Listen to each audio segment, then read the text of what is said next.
Welcome back to Movies TV Mad. You of course can follow me on Twitter at Movies TV Mad, and welcome to Friday's edition of the dceu Daily. We've got quite a bit to get through today, but last Saturday at DC Fandom, if I remember rightly, there was a partially made mural, I think by Jim Lee. Jim Lee was talking about it and being interviewed about it, and it kind of hinted that maybe it's about Infinite Crisis, and that maybe Infinite Crisis may be a huge team-up coming to the DCEU. Now, I'm going to be honest, I know jack shit about Infinite Crisis. Maybe you know jack shit about Infinite Crisis, so instead of just talking about something like other YouTubers do, but not explaining it to you, I found a CBR.com article pretty much listing the top 10 things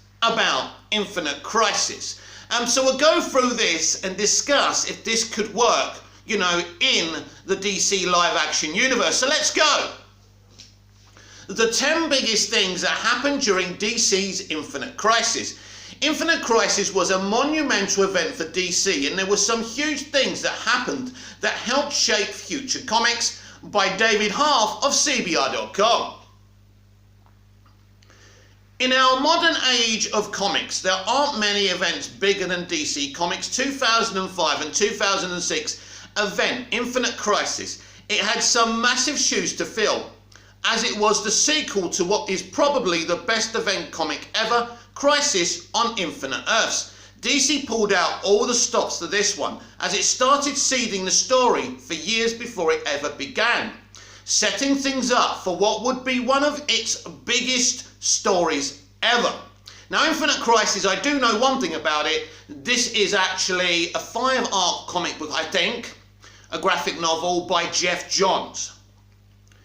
Infinite Crisis was the biggest book in the industry as it was coming out, keeping fans enthralled with every issue. This list is going to look at some of the biggest things that happened during this event. 10. Power Girl's origin. Power Girl's origin in the post-Crisis on Infinite Earths DC universe was always a huge mystery. Over the years, different writers tried to give her a new origin, but be it as a lost member of the Legion of Superheroes or a descendant of the Atlantean sorcerer Ariel. Infinite Crisis revealed Power Girl's actual origin, and it was the same as her pre-Crisis one. She was the Supergirl of Earth 2. I didn't know that. This may seem kind of anticlimactic, but it was a very big deal at the time. 9. The Battle of Metropolis. In the last issue of the book, the villains attacked Metropolis in an attempt to draw all the heroes there and take their attention away from the true masterminds of the whole plot. Involving just about every hero and villain in the DC universe at the time, the Battle of Metropolis was huge and drawn to perfection by series artist Phil Jimenez, with some assists by classic DC artist Jerry Ordway. 8. The new Blue Beetle. Ted called the Blue Beetle was killed in the lead up to Infinite Crisis by Maxwell Lord, leaving the mantle of Blue Beetle wide open. The blue scarab of the original Golden Age Blue Beetle, which Ted was never able to use, was up for grabs, and Ted's old friend Booster Gold helped it find a new host, a teenager named Jamie Reyes. Of course, that's the character the live-action movie on HBO Max will focus on.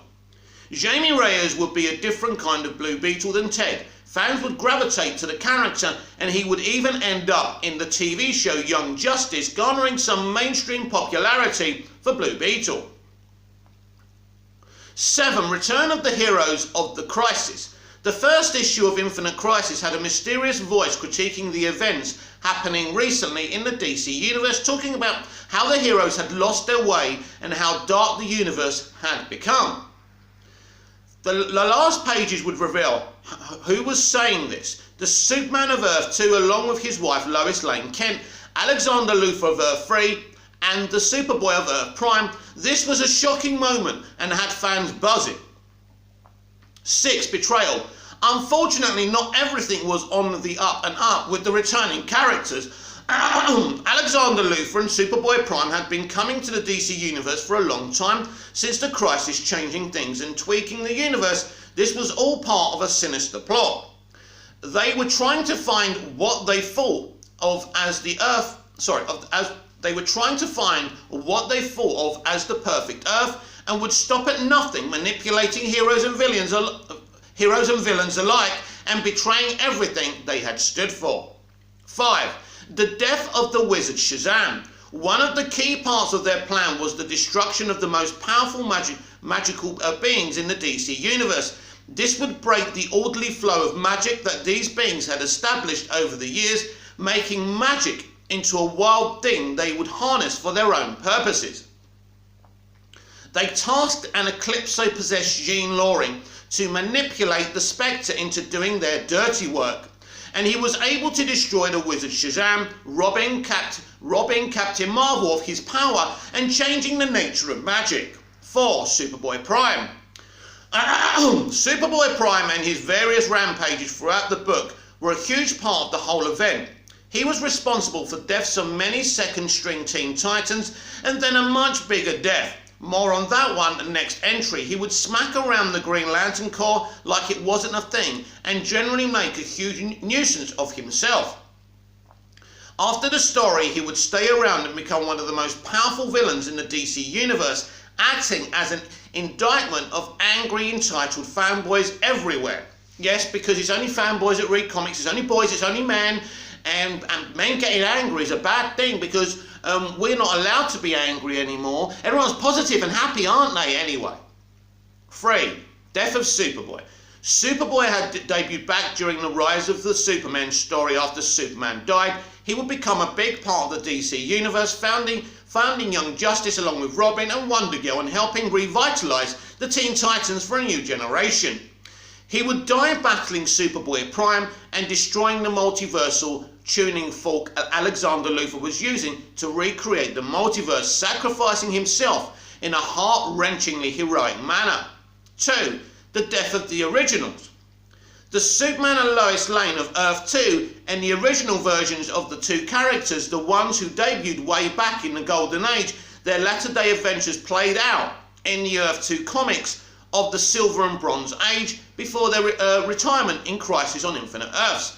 Their return in Infinite Crisis was both wonderful and bittersweet, as the two would both die in the book. Lois would succumb to old age's rigours, and Earth 2's Superman would go out as he lived battling evil to his last breath. 1. The return of the multiverse. Crisis on Infinite Earths ended the DC multiverse and brought readers a new DC universe, one more modern, but also one that had a lot of problems. It was a hodgepodge of different Earths and their characters, and this caused some problems. Infinite Crisis served as a way to bring back the multiverse and make sense of a lot of things that Crisis on Infinite Earths broke.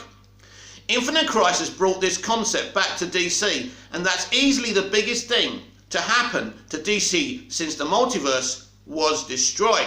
Now this is interesting, because in the CW's Crisis on Infinite Earths, the multiverse changed. In fact, the Arrowverse characters now believe there's only one Earth, which is called Earth Prime, because all the Arrowverse shows are basically in that Earth, right? But in fact, the multiverse is out there. So I think what Infinite Crisis could do for the DCEU, and this is not the DCEU, this is the entire DC live action multiverse, right? What it could do is kind of, we already have a multiverse, it's clear.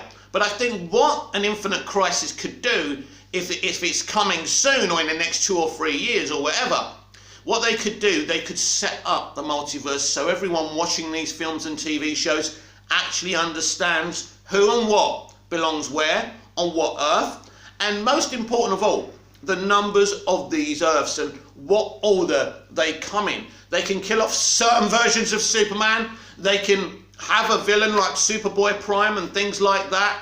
So I think this would be a really exciting thing for the DC live action universe. And I think this, you know, the Flash movie could actually be the first chapter of Infinite Crisis. So, as you could, if you don't know anything about Infinite Crisis and these comic book stories, you're probably a little bit confused. I am, and that's okay, because in a movie it won't be copy and pasted, but it could be done in a way to say, right, this is our live action multiverse. He belongs there, she belongs there, this person belongs there, and the other person belongs there, and they can cross over whenever they want. They can set up a cohesive multiverse, so I think that would be really, really awesome. And I do think that's what they're planning to do. Exclusive from Giant Freaking Robot, a source I don't trust too much, but sometimes accidentally on purpose, Giant Freaking Robot can get things correct. Anyway, exclusive, Margot Robbie signed on for 3 more DC movies by Faith McCall. A while back, Margot Robbie announced she needed a break from her DC role as Harley Quinn while promoting the Suicide Squad in August of 2021. She said that her breather was over. She was excited and ready to take on Harley Quinn for future projects. Though there was nothing lined up for her at the time, apparently the time behind the franchise was listening. One of our trusted and proven inside sources has revealed that Margot Robbie recently signed a deal. She's locked in for 3 more movies with DC. Margot Robbie has played Harley Quinn 3 times now, first in the Suicide Squad in 2016, Birds of Prey in 2020, and then recently in the Suicide Squad in 2021. Even when audiences have found things lacking in other areas of some of these films, they've loved her performances and found her to be reason enough to go and see a movie that they may not have been excited about otherwise.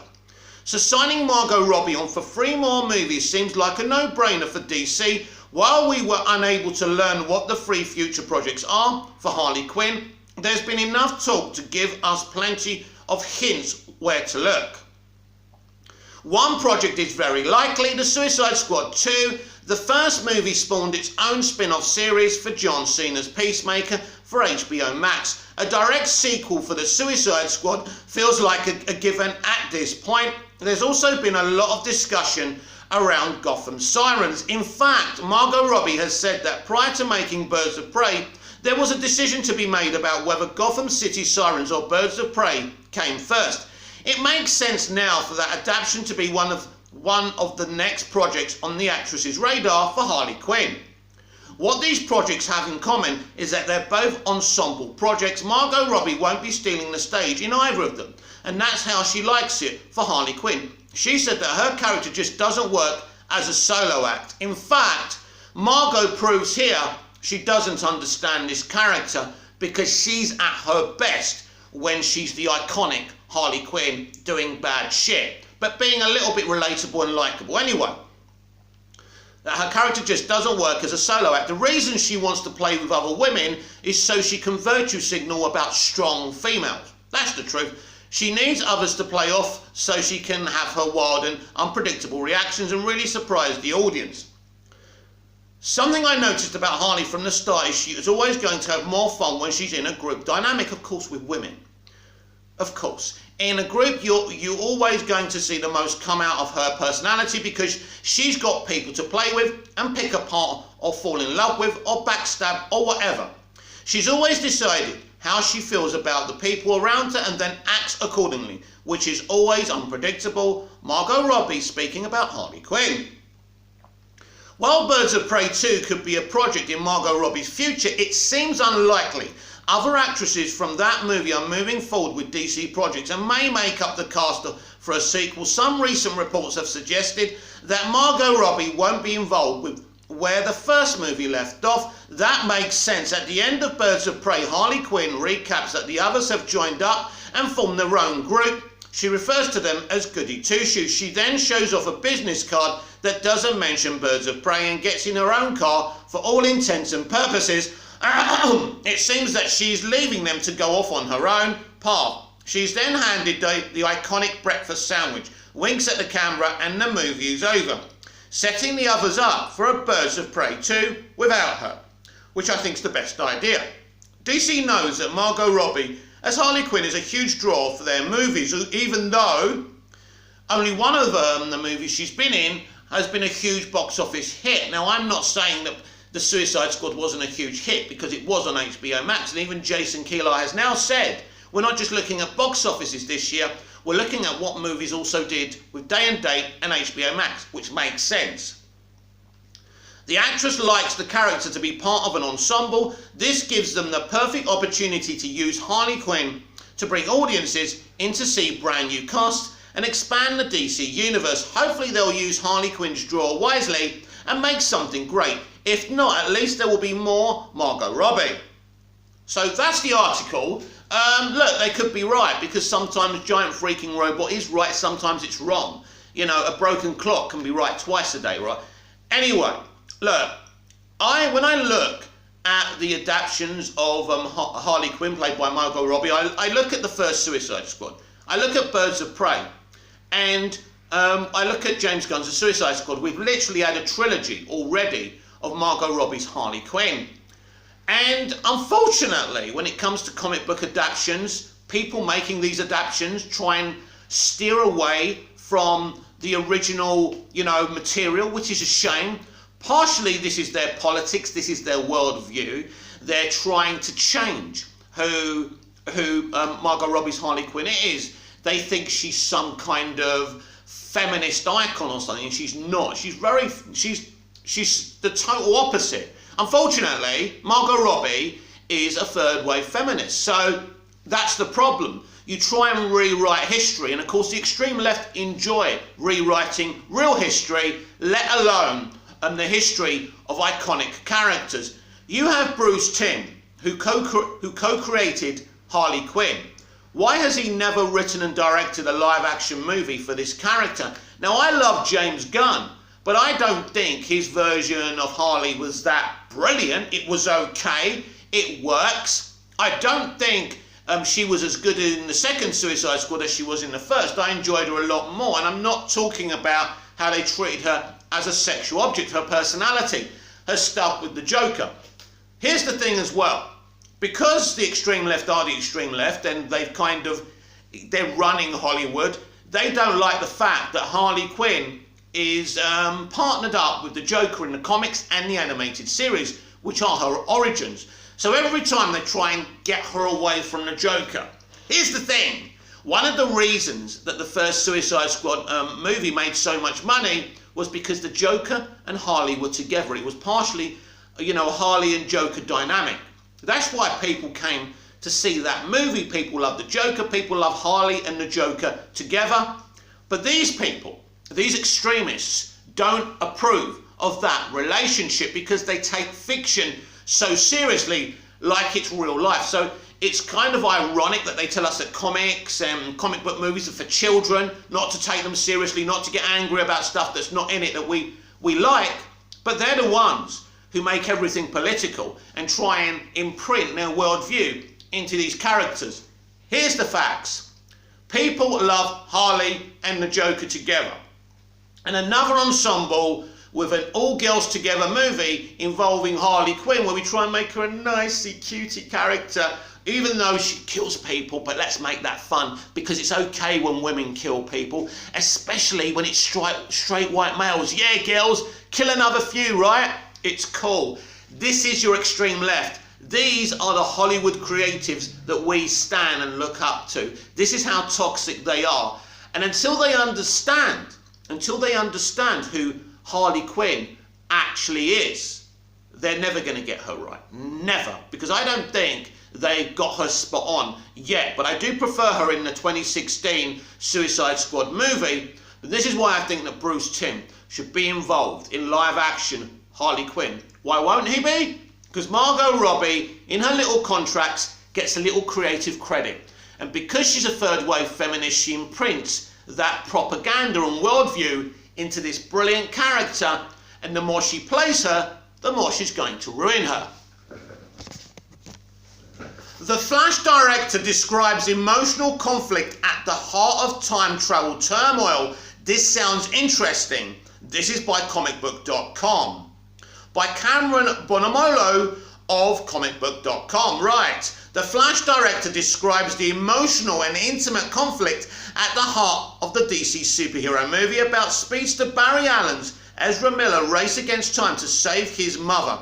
In the past, appearing at a virtual DC fandom China, after Warner Brothers and DC Films unveiled a quick peek at The Flash and Michael Keaton's Batman Return, director Andy Muschietti and star Ezra Miller revealed new details about their time-traveling origin story set after Justice League. The It and It Chapter 2 filmmaker opened up about the emotional drive behind The Flash and going from horror to a superhero spin-off from the DC Movies universe. Mainly, the emotional aspects of the story were very compelling to me.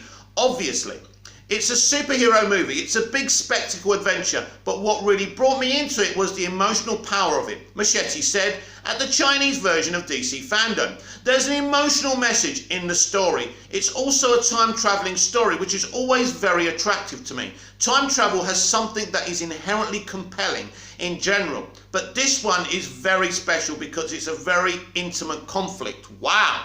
Let's read on. It's about a boy who's looking for his mother, and that's what was so attractive to me. That emotional drive, added Muschietti of Nora Allen, Maribel Verdú, who died when Barry was 9.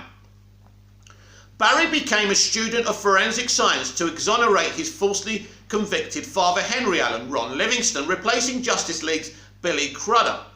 For the murder of his mother, the violent deaths of their mothers' bonds, Barry and the Batman of his universe, Ben Affleck, who is a very substantial part of the emotional impact of the movie. Now, this is interesting. What do they mean by that? Well, I think what they mean by that, they've got something in common.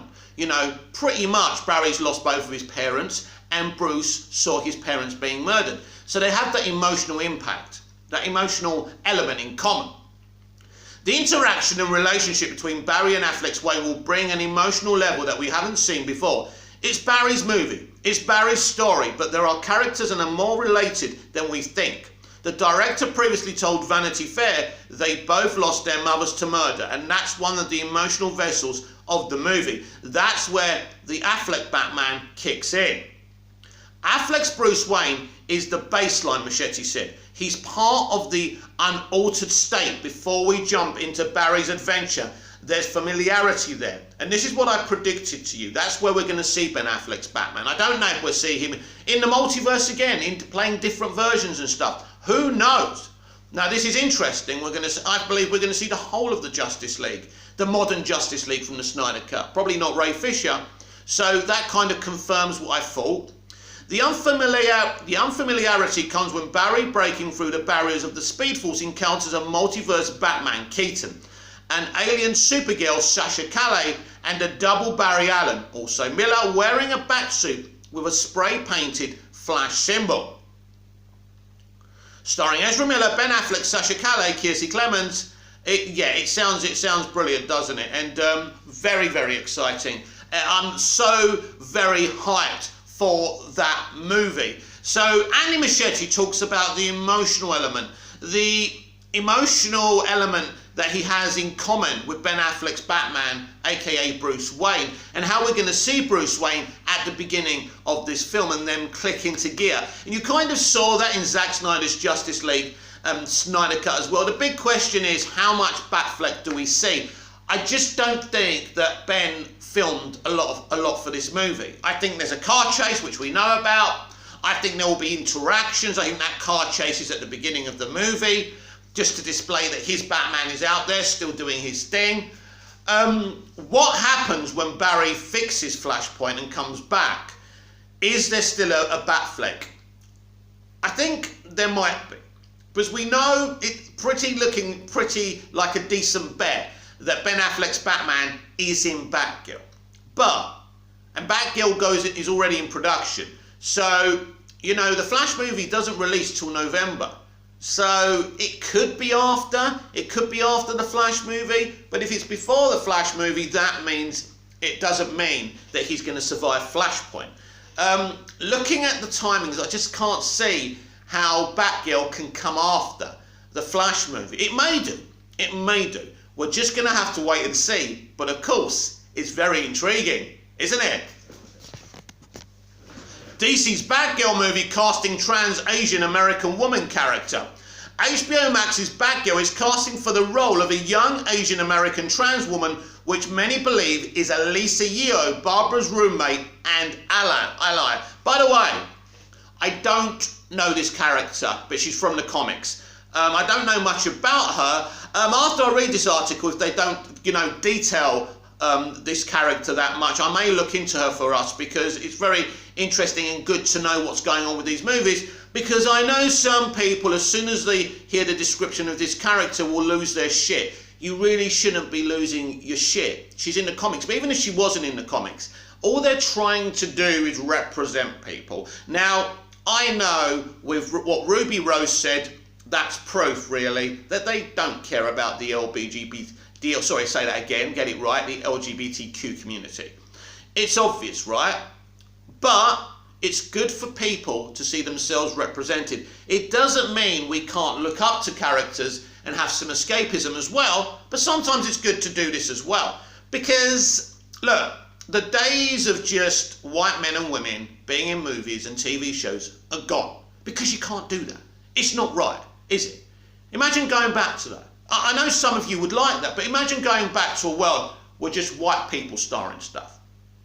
It's not right. But also what's not right is replacing white people with minorities and women and the LGBTQ community. I think it's the LGBTQ community. I never get it right, and I do apologise. But, so, it's important that everyone's represented and white people are not replaced, white straight males are not replaced, but everyone can play together. I'd be happy with that. Anyway, by Saeed Fadullah Hassani of Screen Rant, HBO Max's Batgirl is looking to cast a trans Asian American woman. The Barbara Gordon incarnation of Batgirl was introduced in 1961 as the daughter of the Gotham City Police Department Commissioner Jim Gordon. Over the years, Barbara has made quite a few live-action appearances. In 1966, the character appeared in Adam West's Batman TV series, where she was portrayed by actress Yvonne Craig. Later, Alicia Silverstone also played the role in Joel Schumacher's 1997 Batman and Robin film. But that movie wasn't as popular. Now Barbara is finally getting her chance under unaccompanied spotlight as a solo film about the character. It's in development at HBO Max. Originally, Batgirl was being written, directed and produced by Joss Whedon, but he withdrew from the project in 2018. Yes, certainly that would have been a very, very different project under Joss Whedon, wouldn't it? Saying that he couldn't come up with a story for the movie, bullshit. Once he left, WB and DC Films got the Flash writer Christina, again they're calling her Hudson, it's Hodgson, to come up with a new script. At the same time, enlisting Bad Boys for Life directors Adil El Arbi and Bilal Fallah to helm the film. Then, after an extensive search and meticulous shortlisting, In the Heights actress Leslie Grace was cast as the lead in July 2021. It's funny actually, because obviously The Heights is an HBO Max WB production, and they said, they really looked everywhere in the industry for someone to play Barbara Gordon, aka Batgirl. Obviously, they decided on Leslie, very, very quickly. Batgirl also added the Outpost Jacob Scipio in an undisclosed role, and now the film is on its way to round out its supporting cast. As per a new casting call that has emerged on Cast It Talent, Batgirl is looking for an actor to play a mid-20s Asian American trans woman called Elena.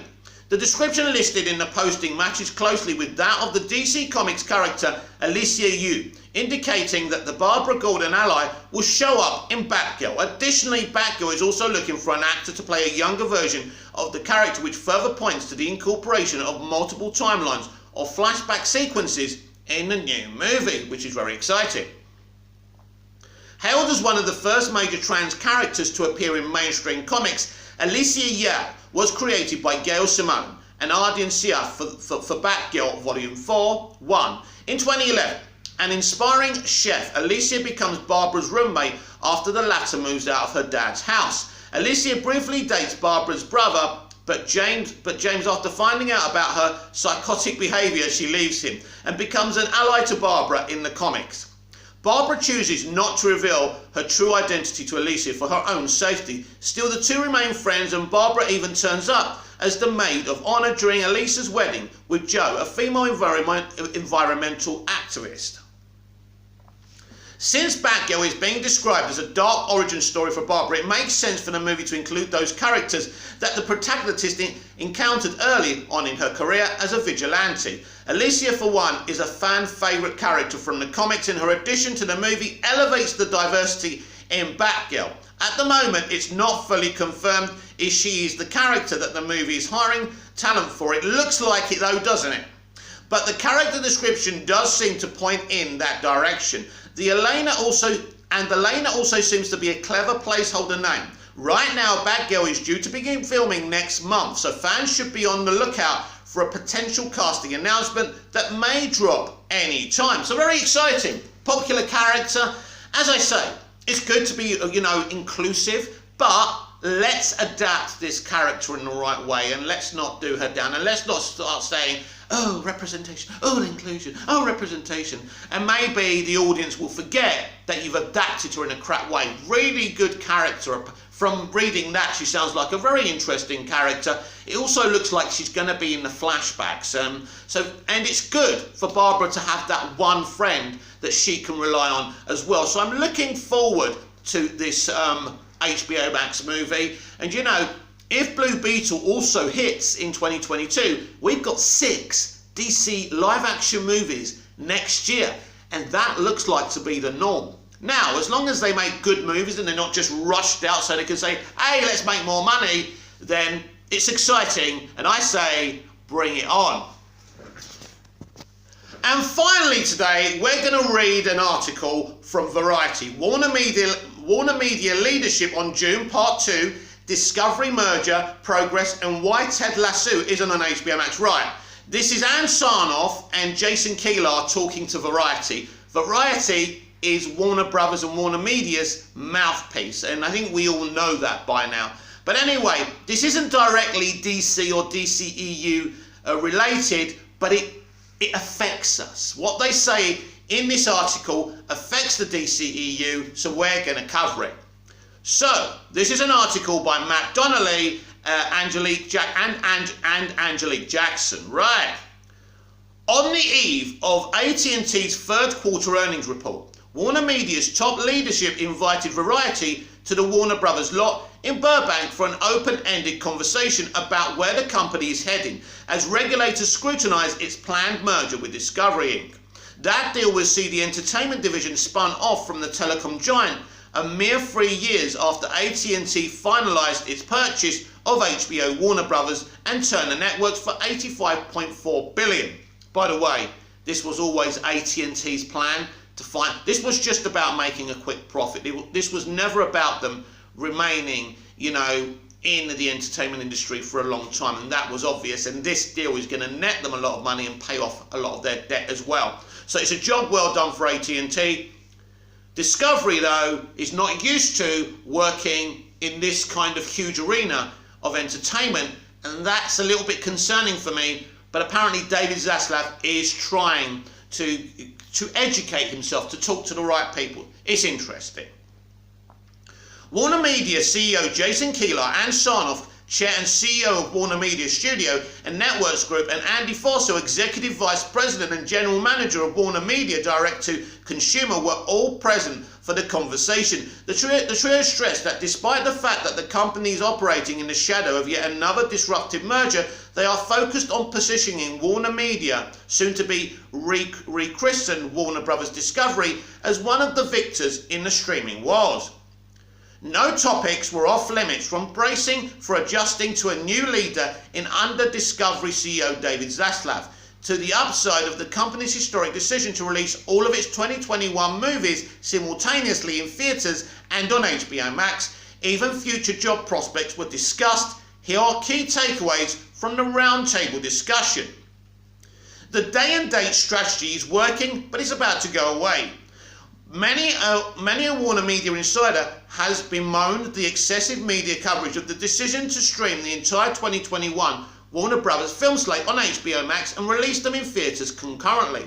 But curiously, the team has not been particularly vocal about its success in recent months, neither in garnering HBO Max subscribers nor salvaging its relationship with exhibitors by promising splashy theatrical marketing budgets and a 45-day minimum window of exclusivity for its 2022 movies.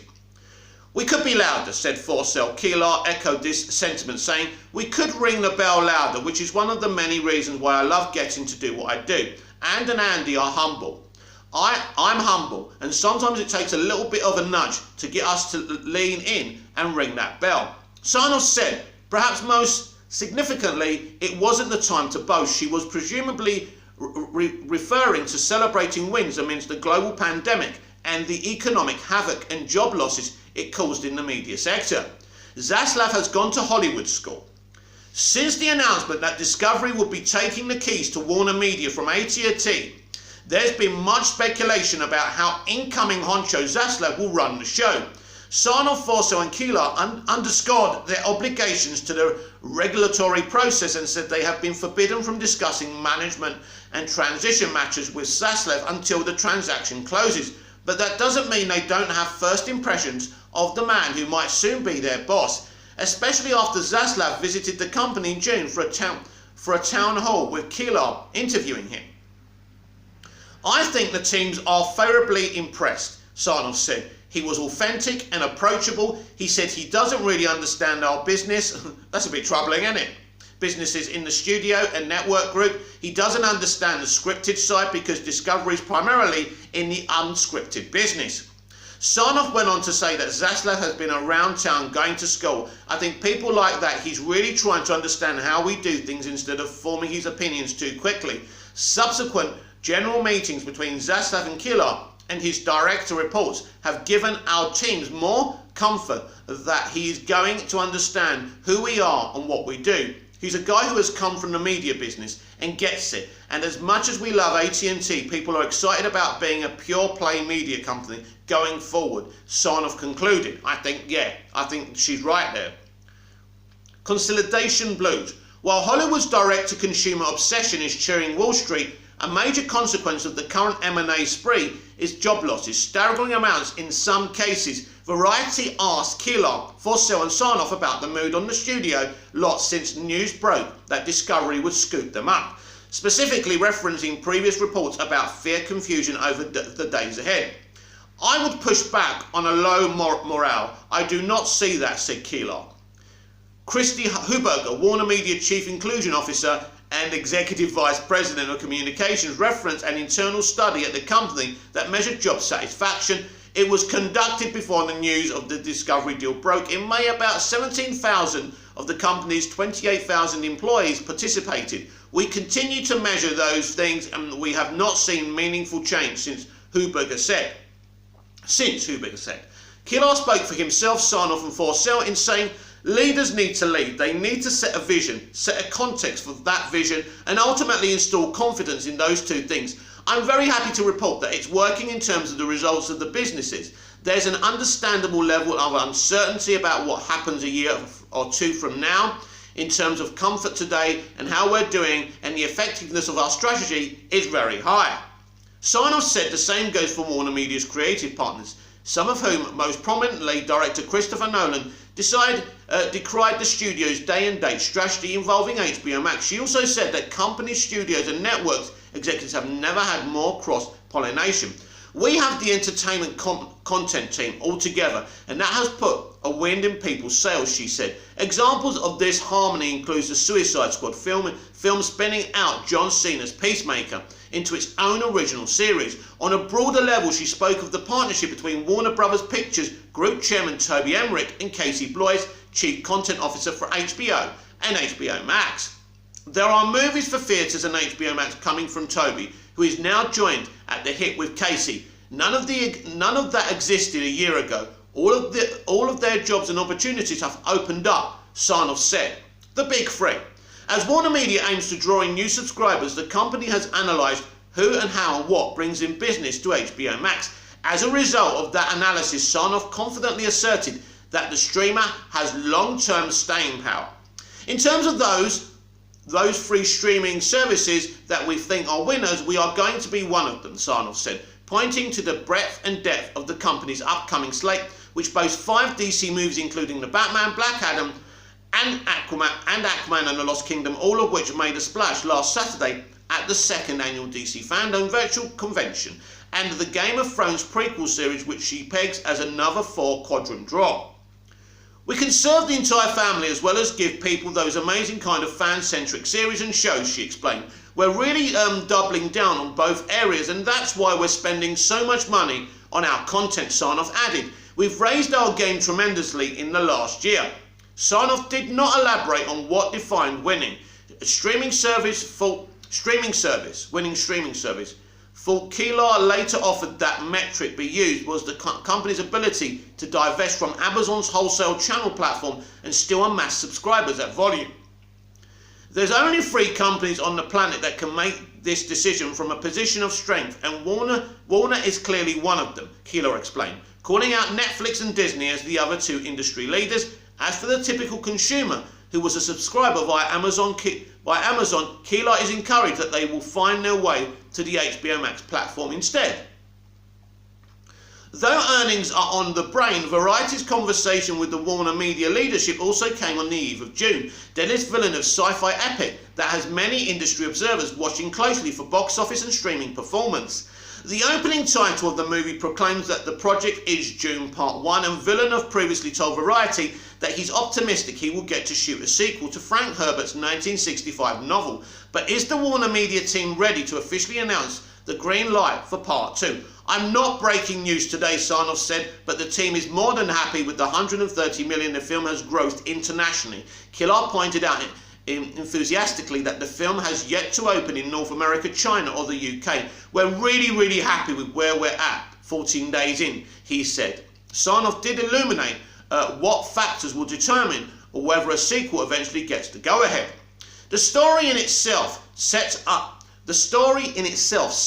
for a sequel. The production is so amazing and the storytelling is so compelling that it's not going to be judged on box office alone, Sarnoff said, explaining that the green light will be based on the entirety of what Dune can do for the company, including HBO Max. She also noted that the box office has not fully recovered from the pandemic, which is changing the way the studio is assessing the future box office potential of its movies.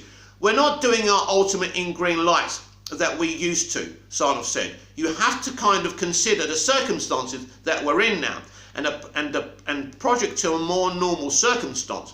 For the record, a Dune, the Sisterhood, a prequel series based on the Ben Gesserit, was ordered straight to series at HBO Max in 2019, with one-time showrunner John Splace exiting the role to focus on writing the script for the second of the Dune movies. Interesting. Diane Ademu-John, let me say that name again, John Ademu-John has taken over as showrunner. Interesting. So we're getting a Dune series as well. All 3 executives underscored the unprecedented amount of money being spent on the content across all of Warner Media's content engines. Despite the fact AT&T has been saddled with debt, the Warner team claimed that that's not infringing on their ability to pay top dollar. Keeler said Blois has never had a larger budget in his 17 years at the company. When pressed on how they're footing the bill, Sarnoff pointed to the tremendous cash the company generates and said they are reinvesting significantly in the business. Yeah, look, all big businesses are in debt. It doesn't mean they don't have the money to invest in their company. You know, you look at the AT&T debt, you're over-focused on that, general media. It's irrelevant.